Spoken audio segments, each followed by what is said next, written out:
Bismillahirrahmanirrahim. Allahumma ya Allah. Ini kitabnya ganti masuk Islam dulu, enggak apa-apa. Saya bawa kitab sendiri soalnya.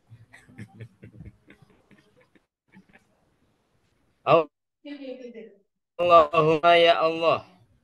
Ini setune ingsun. A'udzu bika nyuwun pareksa sapa ingsun bika kelawan panjenengan. Kholin saking kekasih makirin kang rekodaya. Ainahu utahe mripat lorone Khalil. Taroyani iku ningali sapa mripat lorone ing ingsun. Wa qalbuhu lan utawi atine Khalil. Taraani iku mengamat-ngamati ngawasi apa ati Khalil ni ing ingsun. In ro'a lamun ningali sapa Khalil hasanatan ing kebagusan. Dafanaha moko ngubur sapa Khalil ha ing hasanah.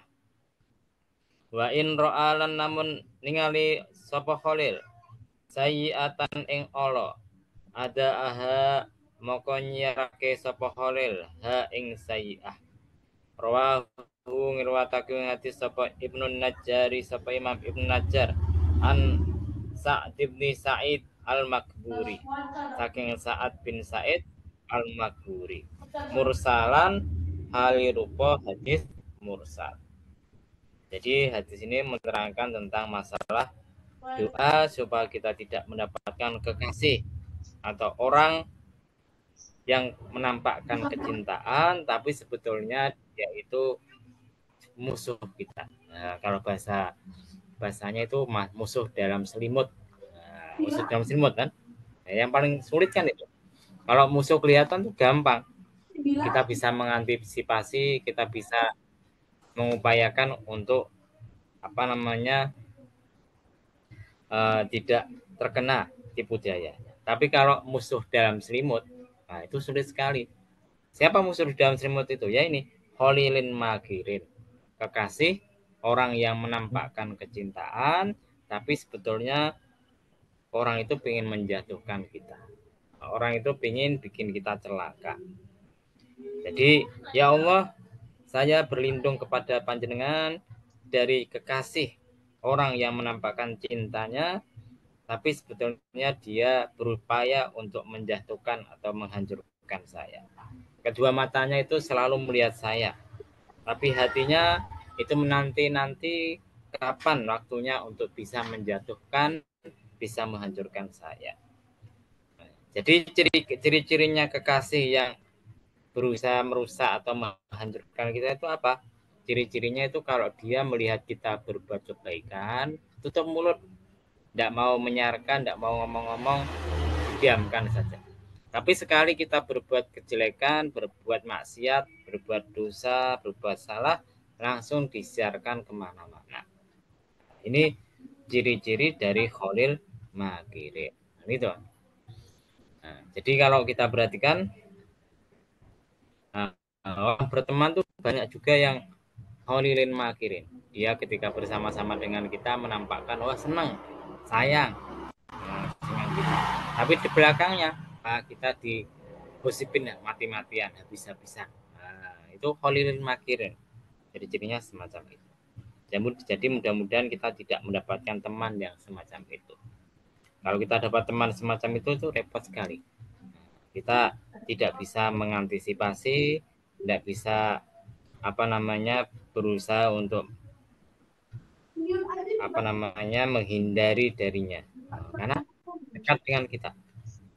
Jadi hadis ini diriwayatkan Imam Ibnu Najjar dengan berupa hadis yang mursal. Kalau ikut Imam Asy-Syafi'i itu tidak diterima kecuali mursalnya Ibnu Musayyab. Siapa Ibnu Musayyab itu? Mantunya Abu Hurairah. Karena berdasarkan penelitian beliau, Ibnu Musayyab ini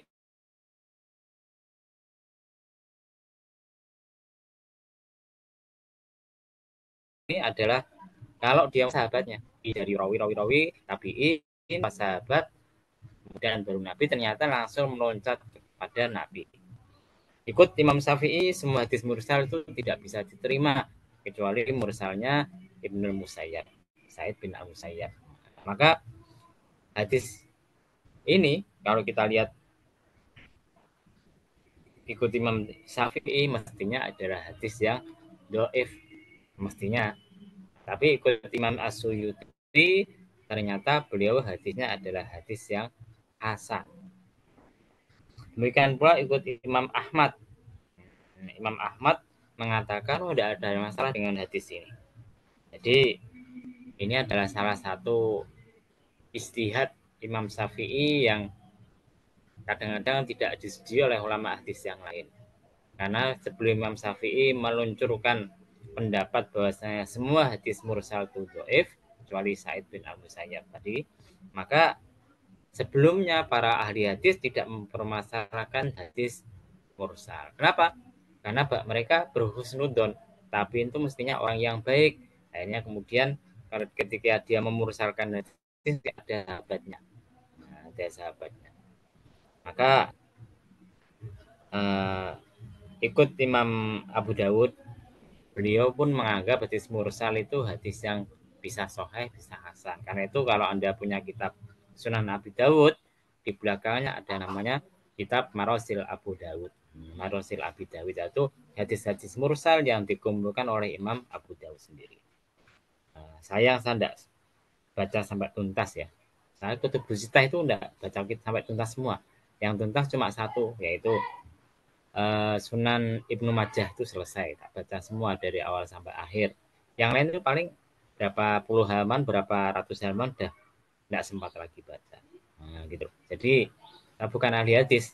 Jadi maaf kalau keterangan saya kadang-kadang dalam masalah hadis itu kurang tepat atau keliru. Karena memang bukan ahli hadis, meskipun punya kitab hadis banyak hal itu.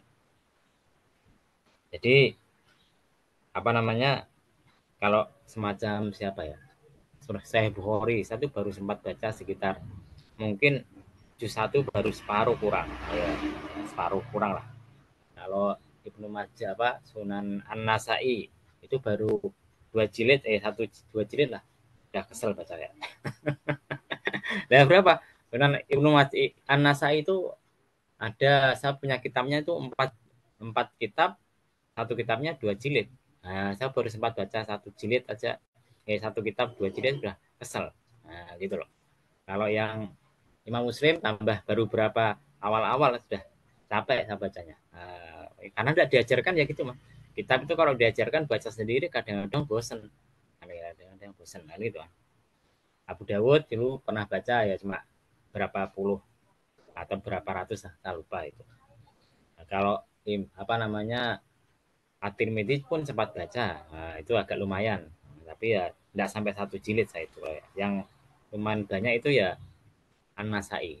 An-Nasai itu lumayan banyak, kemudian muwatta'nya Imam Malik. Jadi memang saya kadang-kadang kagum dengan para ulama zaman dahulu. Mereka bisa menelaah kitab yang sebegitu banyaknya. Saya lihat aja kadang-kadang pusing kok. Gitu loh. Baru lihat sudah pusing kan kita. Nah, berlihat sudah pusing. Kita teruskan. Mana tadi ini? Nah, jadi ikut Imam Ahmad hadis ini tidak ada masalah. Meskipun hadisnya ada hadis mursal, karena itu Imam As-Suyuti menganggap hadis ini adalah hadis yang hasan. Kita terus